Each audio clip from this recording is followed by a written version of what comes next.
This video is on Section 4.4 of our textbook, which is about roots and reducibility of polynomials. Before we begin discussion here on this slide, I want you to know that in this second example, I had intended the polynomial to be x squared plus x rather than x squared plus 1. Speaking of x, the indeterminate and its powers have not been doing very much for us in the world of polynomials, except serving as placeholders. And now, for the first time in this section, we want to do a little bit more with these indeterminates. In particular, if you take a polynomial in a polynomial ring, it induces what's called a polynomial function from the ring to itself. And we get that function just by replacing the indeterminate x with elements of the ring R. In particular, the inputs for our function, like if you take a ring element, that will be an input. The output will be obtained by just replacing the indeterminate by that ring element in the polynomial. For example, in the first bullet point, let's look at the polynomial x squared plus 1 with coefficients in z3. This induces an associated polynomial function, f from z3 to z3, where f of 0 yields 1, because if we let x equal 0, the output becomes 1. F of 1 is 2, because if we let x be equal to 1, the output is 2. And also when x is 2, the output becomes 2 when we work over z3. Now in the second example, we have another polynomial function, f of x equals x squared plus x. But this time now we're going to work over z2. And I want you to observe that this polynomial gives us the very same induced polynomial function as the 0 polynomial does. Now why is that? Well, if you look at the polynomial x squared plus x, if you plug in x equals 0, the output is 0.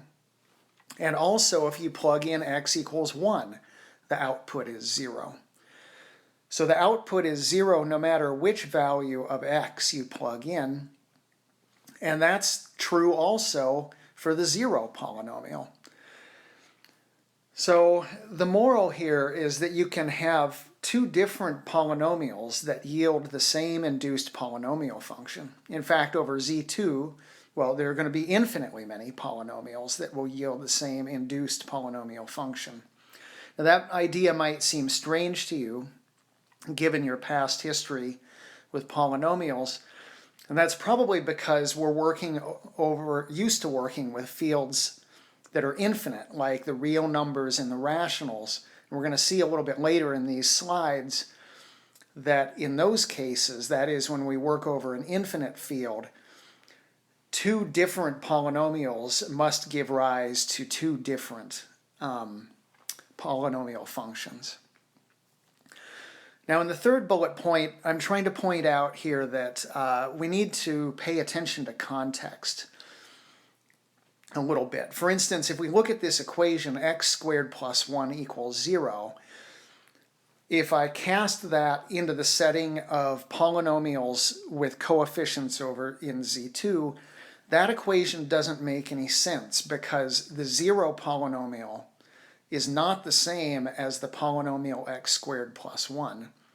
However, if I consider that equation in the setting of polynomial functions, it would make sense for me to wonder, well, what are the values of x in z2 where the polynomial function x squared plus 1 gives me the same output as the polynomial function 0. So we need to pay attention to context here.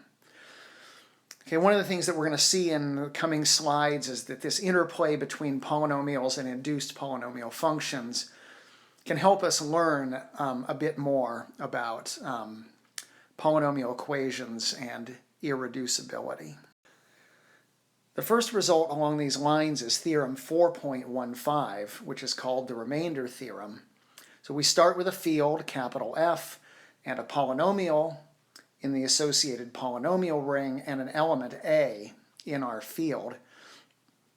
The theorem says that if we take our polynomial and divide by x minus a, the remainder is just f of a. Now I want to point out to you that this first bit of the assertion is an assertion that lies squarely within the realm of a polynomial ring, right? We're using the division algorithm, we're looking for a remainder, etc., etc. Whereas when we look at f of a, we're now passing to the realm of polynomial functions, right? So we're going to replace our indeterminate x by this element a that lives within our field f. Okay, now for the proof of the theorem, we just apply the division algorithm, right? We take our polynomial f of x, we divide by x minus a. That gives us a quotient and a remainder. Now remember that the remainder either has to be 0 or it has to have degree that's strictly less than the degree of the divisor. And in this case, because our divisor is of degree 1, that means that our remainder must be some constant polynomial. So now when we pass to the induced polynomial function, we have this b, which we will always get no matter what value of a that we plug in to this polynomial function induced by the remainder. Now we can take this r of a and we can add on this bit, which is just 0, right? A minus a is 0, so we haven't destroyed equality. But notice that this object that I'm underlining here is exactly what we get when we take f of x and we plug in x equals a. And so if you look at the result of the equation, we get b is equal to f of a, which means that the remainder, r of x, is obtained exactly by applying f to a. Right, now we have an example at the bottom of the screen. So we have this 5th degree polynomial, and we want to know what its remainder is upon dividing by x plus 1 over z5. Now remember, x plus 1 is x minus 1. And so the remainder theorem tells us that to get this remainder, I need to apply f to minus 1, right? So I take f of minus 1, so I let x be minus 1 everywhere, and I sort all this out, and if I've done this computation the way I should have, we should get minus 4, which is really equal to 1 in z5. Now, another way we could get this remainder is just by doing long division, polynomial long division, but I think you'll agree with me that this is a lot more pleasant than performing, multiple steps of polynomial long division just to get a remainder. The next result along these lines is something called the factor theorem. To set up the factor theorem, we need to know what a root of a polynomial is. So if we let R be a commutative ring, and we let f be a polynomial in the associated polynomial ring, and we let a be a member of this commutative ring, we say that a is a root of the polynomial f if f of a is equal to the 0 element. So now we come to this factor theorem, which says that if we have a polynomial f in a polynomial ring over a field, and we pick an element in this base field, capital F, then a is a root of the polynomial if and only if the linear polynomial x minus a divides evenly into the polynomial f. So the proof of this theorem is pretty short. We just apply the remainder theorem, right? Remember, a is a root if and only if f of a equals 0, but from the remainder theorem, that's true if and only if The remainder upon dividing f of x by x minus a is the zero polynomial, but that's the same as saying that x minus a divides evenly into f of x. All right, so again, this is going to provide some shortcut for us. Now, to determine whether x minus a is a divisor of a polynomial, all I need to do is plug in a to the polynomial and check that I get 0 as an output. So here at the bottom of the screen we have a little example. So the question is, for what value of k is x plus 1 a factor of this fourth degree polynomial where the coefficient on x is k, where we're working over z7? Right, so applying the factor theorem, what we really want to do is to find k so that f of minus 1 is equal to 0. Well, anyway, I compute f of minus 1 and I get 1 minus 2 minus k plus 6. And so we take this expression here, we set that equal to 0, we solve for k in z7, and we wind up with k equaling 5 as a result. There are several interesting corollaries of the factor theorem that we describe on this slide. Throughout our discussion, we'll let capital F be a field. So the first corollary, 4.17, says that if you take a polynomial of degree n, then it can't have any more than n roots in the base field F. And you can sort of see this from the factor theorem, right? That let's suppose you had more than n roots. Then according to the factor theorem, you would have more than n linear factors. And if you multiply those together, you get already something that has degree that exceeds f, and that is impossible by theorem 4.2. Okay, the next corollary is 4.19. It says that if you have a polynomial of degree 2 or 3, then that's going to be irreducible if and only if it has no roots in f. Now to see that one, imagine if you had a polynomial of degree 2 or 3, what are the possible ways to factor that polynomial into polynomials of strictly lower degree? Well, if your original polynomial is degree 2, then your only option would be to factor into two polynomials of degree 1, which means that there's a linear factor in there. If your polynomial is degree 3, then your options are to factor that into a polynomial of degree 1 times a polynomial of degree 2, or perhaps 3 polynomials of degree 1.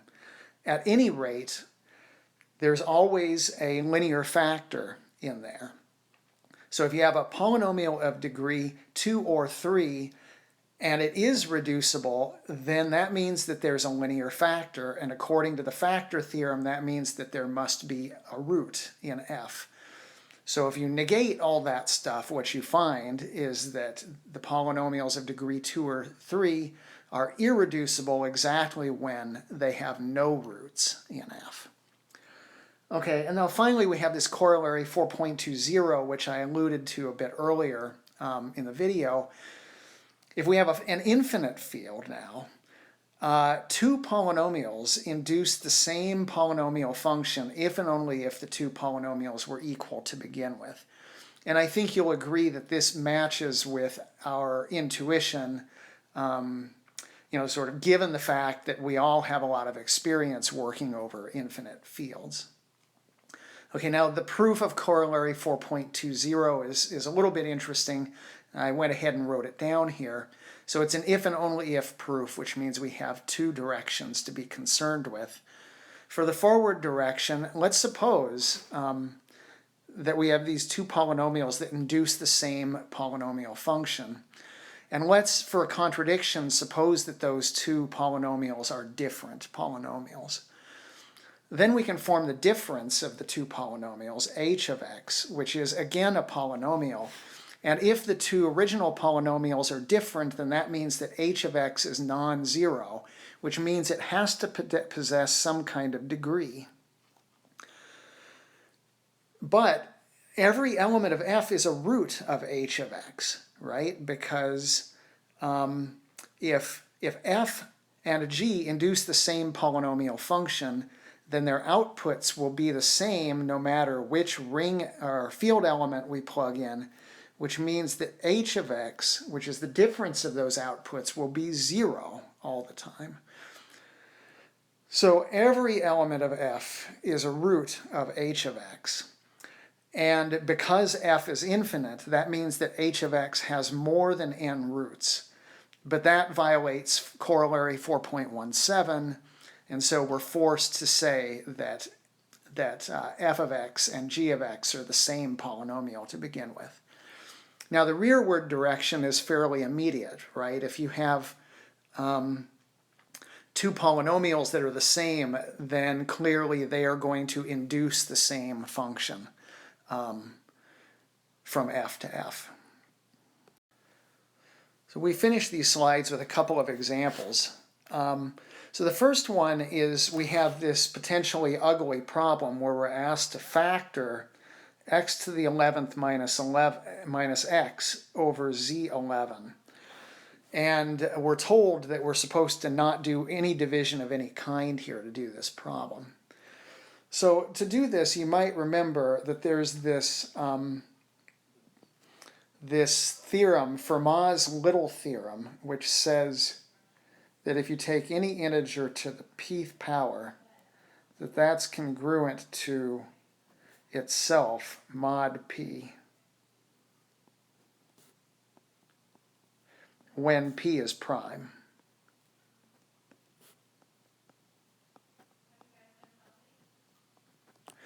Okay, so what that says is that over zp, this says that a to the p is always equal to a in zp, which means that every element, so that says that each a in zp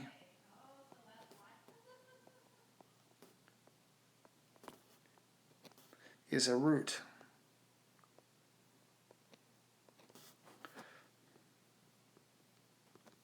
of x to the p minus x. Okay, now we just apply that in the case that p is 11, right? 11 is a prime.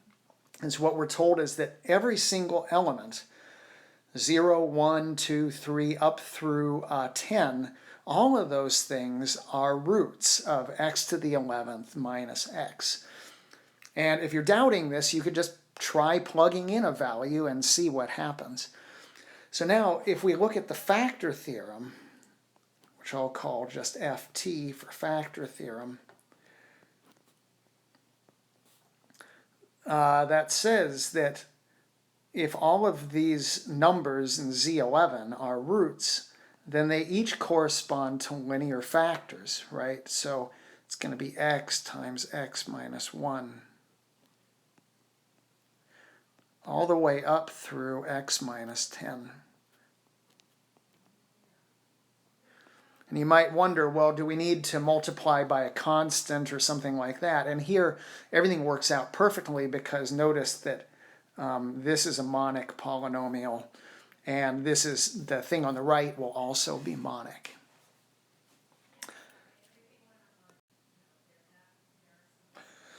I want to add here that you might wonder also whether we need to multiply by some polynomial of higher degree in order to get the thing on the left. Well, if you look here, the degree of the thing on the right is already 11, right? So you don't need to multiply by any additional higher degree polynomial. Finally, we have some examples where we're asked to test for irreducibility. And the first polynomial is this x squared minus 7 in the polynomial ring over the rational numbers. So remember, this is a polynomial of degree 2. It will be irreducible exactly when it has no roots in Q. Now, in order for a number to be a root of that polynomial, it would have to be a square root of 7. And we might remember from several chapters ago that we proved that for any prime, the square root of a prime is not rational. So there are no roots of this polynomial in the rational numbers, and so this polynomial is irreducible over the rational numbers. Now that could change if we changed the field, like if we were working over the real numbers, that answer would no longer be correct. All right, so moving on to part B, we have this cubic polynomial, and we want to know whether it's irreducible over Z5. So again, because this is a polynomial of degree 3, we know it will be irreducible if and only if it has no roots in Z5. So now we just start testing, right? You plug in x equals 0, and the output is not 0. You plug in x equals 1, the output is not 0. And in fact, if you plug in all of the elements of Z5, you should find that there are no roots in Z5. And so that means that this is also irreducible. Okay, now finally in part C we have a quartic polynomial, which makes us very afraid, because if that polynomial happens to have no roots, then that doesn't necessarily mean it's irreducible. I mean, an example that you might think about is something like this, right? If you look at x squared plus 1, quantity squared, and you look at that, say, as a member of the polynomials with real coefficients, right? That polynomial has no roots in R. There are no real roots of that polynomial. But it is a reducible polynomial, right? It's factors as x squared plus 1 times x squared plus 1. So when you go beyond degree 3, just because a polynomial has no roots in the field doesn't automatically mean that it's irreducible. Okay, so now back to the polynomial in question here. The easiest thing for us to do is to first test to see whether it has roots. And sure enough, if you plug in x equals 1, what you get as an output is 0. So that means that x minus 1 is a factor.